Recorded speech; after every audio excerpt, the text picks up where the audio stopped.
Você já teve a sensação de que seus músculos ainda poderiam fazer mais, mas seu corpo simplesmente desliga antes disso acontecer? Pois é, e se eu te disser que o verdadeiro limite do seu treino não está no músculo, mas no seu cérebro? Hoje eu vou te mostrar a neurociência da hipertrofia muscular e explicar por que o cérebro bloqueia o recrutamento total das fibras musculares e principalmente como ajustar seu treinamento para contornar esses limitadores biológicos e liberar crescimento muscular que a maioria das pessoas nunca acessa. Então fica comigo até o final, porque esse vídeo pode mudar completamente a forma como você treina. E aí, beleza? Eu sou o personal Fábio Vilas Boas e se você quer aprender a usar ciência de verdade para construir mais massa muscular, já clica no botão de hypar, se inscreve, deixa o like e ativa o sininho das notificações. Se você busca suplemento de qualidade para potencializar seus resultados, visita o site da Max Titanium e usa meu cupom MAX10 Personal Fábio para 10% de desconto, ou no site da Probiótica e utilize o cupom Personal Fábio para 15% de desconto. Os links estão nas descrições e comentários fixados. Agora prepara sua mente, porque vamos entender como o seu cérebro pode estar sabotando sua hipertrofia muscular. Então vou começar falando sobre o mecanismo de controle do seu sistema nervoso. Quando a maioria das pessoas pensa em força ou hipertrofia, elas imaginam apenas músculo e peso levantando, mas a verdade é que todo movimento começa no cérebro. Antes de qualquer fibra muscular contrair, o sistema nervoso central envia um sinal elétrico chamado impulso neural que viaja do cérebro pela medula espinhal até o seu músculo. Em termos simples, se o cérebro não mandar o sinal, o músculo simplesmente não trabalha. Mas aqui está o detalhe mais interessante: o cérebro não permite que você use toda a sua força potencial. Isso acontece porque ele precisa proteger o corpo contra danos estruturais. Pesquisadores da fisiologia neuromuscular estimam que uma pessoa comum consegue acessar apenas cerca de 60 a 70% da sua força potencial máxima voluntária. O restante permanece bloqueado por mecanismos de proteção neural. Um dos principais responsáveis por isso é uma estrutura chamada órgão tendinoso de Golgi.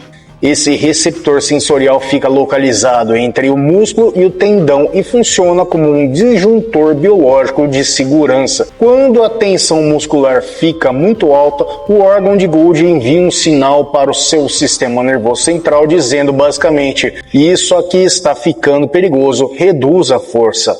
Imediatamente o cérebro diminui a ativação muscular para evitar rupturas tendíneas ou fraturas ósseas.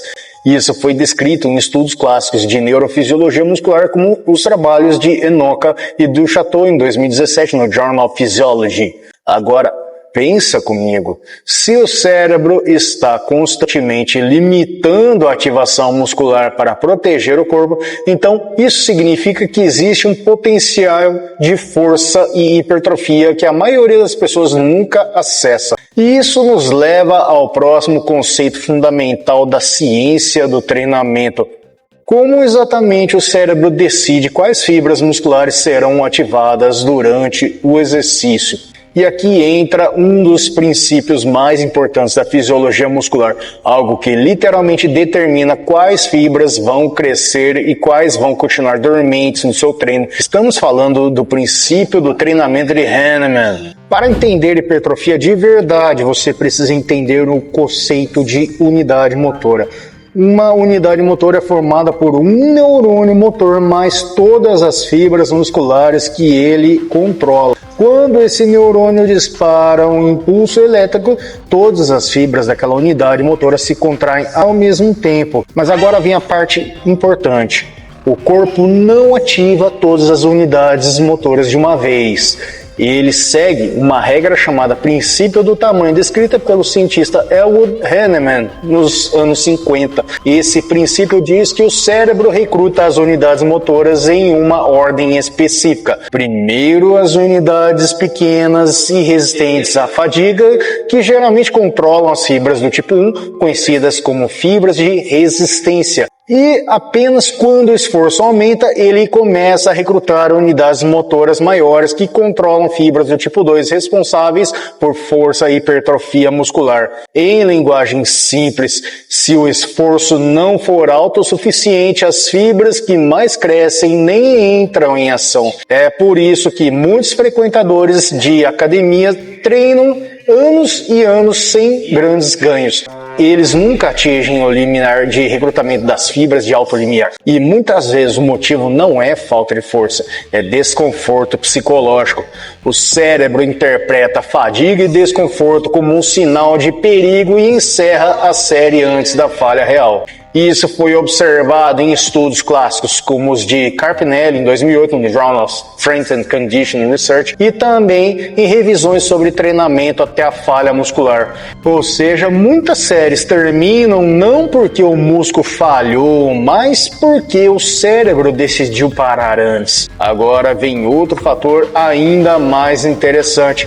Mesmo quando o músculo está recrutado, o cérebro ainda pode aumentar ou diminuir a intensidade da contração, e isso depende de algo chamado codificação de taxa neural. Ou seja, não basta apenas ativar o músculo, o cérebro também controla a frequência com que ele dispara os sinais elétricos para manter a contração. Depois que uma unidade motora é recrutada, o cérebro controla a intensidade da contração através da frequência dos impulsos elétricos enviados ao músculo. Esse mecanismo é chamado de rate coding ou codificação de taxa. Basicamente, isso significa que quanto mais rápido o cérebro envia sinais elétricos, maior será a força produzida pelo músculo. Agora imagina como se fosse um interruptor de luz. Uma contração leve seria como ligar a luz em intensidade baixa. Mas quando o cérebro dispara sinais em alta frequência, a contração se torna muito mais forte. Isso aumenta o chamado tensionamento mecânico, que é um dos principais estímulos para a hipertrofia muscular. Meta-análises importantes, como as de Schoenfeld em 2010 no Journal of Strength and Conditioning Research, demonstraram que o estresse mecânico e metabólico são os principais gatilhos da síntese proteica muscular. Mas aqui surge outro problema: o cérebro não consegue manter impulsos neurais máximos por muito tempo. Isso acontece por causa da chamada fadiga central. E essa fadiga não acontece apenas por causa do treino. Muitas vezes ela começa antes mesmo de você entrar na academia. Então, como superar a fadiga central? A fadiga central ocorre quando o cérebro reduz o envio de impulsos neurais para os seus músculos. Isso pode acontecer por diversos fatores, incluindo estresse psicológico, falta de sono, excesso de estímulo digital e até sobrecarga mental no trabalho. Pesquisas recentes mostram que fatores como exposição prolongada à luz azul e privação de sono reduzem significativamente a capacidade de contração voluntária máxima.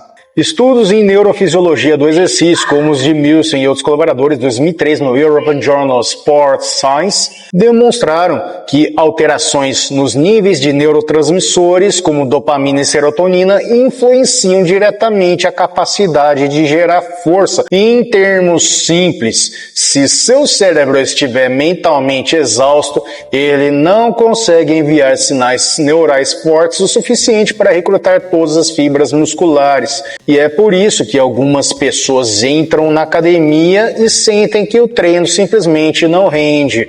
Agora vem a parte interessante. A ciência também descobriu que é possível preparar o seu sistema nervoso para aumentar o impulso neural antes das séries pesadas. E isso nos leva a um conceito muito usado no treinamento de atletas de elite. Uma estratégia chamada potenciação pós-ativação. Vem comigo para entender mais, mas antes, se inscreve no canal e garante a sua curtida. Então agora eu vou te ensinar a reconfigurar o seu cérebro para máximo desempenho. A potenciação pós-ativação, ou PAP, é um fenômeno onde uma contração intensa prepara o seu sistema nervoso para produzir força nas séries seguintes. Basicamente, você faz uma série pesada ou explosiva e isso aumenta temporariamente a excitabilidade neural. Resultado, o cérebro envia sinais mais fortes para o músculo nas próximas séries. Estudos publicados no Journal of Strength and Condition Research de Tilling e Bishop em 2009 mostraram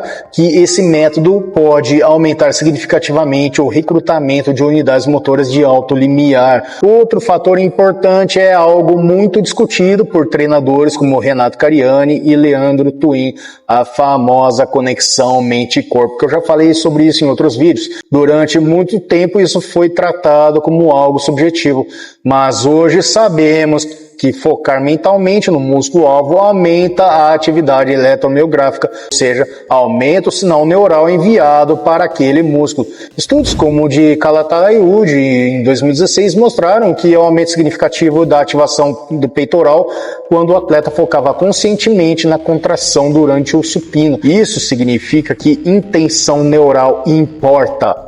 Quando você treina apenas movendo peso, o cérebro distribui a força entre vários músculos. Mas quando você cria a intenção consciente de contração, o cérebro aumenta o recrutamento do músculo-alvo. E isso pode literalmente aumentar o estímulo de hipertrofia. Agora eu quero saber de você. Você sente que realmente consegue ativar bem o músculo que está treinando ou às vezes parece que o exercício não pega no lugar certo? Comenta aqui embaixo porque eu quero ler a sua experiência. Agora você entendeu algo que poucas pessoas percebem no treino de musculação. O crescimento muscular não depende apenas dos músculos, depende do controle neural do seu corpo. Seu cérebro limita o recrutamento das fibras musculares através de mecanismos de proteção como o órgão tendinoso de Golgi, segue o princípio do tamanho de Hahnemann, regula a intensidade da contração através da codificação de taxa neural e ainda pode reduzir sua força por causa da fadiga central. Mas quando você aprende a trabalhar com o seu sistema nervoso, utilizando estratégias como um treino intenso, potencialização neural e conexão mente-músculo, você começa a desbloquear fibras musculares que antes estavam dormentes. E é exatamente aí que acontecem os maiores saltos da hipertrofia muscular. Se esse vídeo te ajudou a entender melhor a ciência da musculação, já deixa o like, se inscreve no canal e ativa as notificações, porque sempre tem conteúdo novo aqui sobre hipertrofia, treinamento inteligente e ciência aplicada ao fitness. Conheça também a minha área de membros para ter acesso a conteúdos exclusivos por apenas R$ 1,99 por mês. Se você está precisando de suplementação de qualidade para deixar sua dieta em dia, usa o meu cupom MAX10 Personal Fab no site da Max Titânio para ganhar um desconto de 10% ou melhor ainda no site da Probiótica.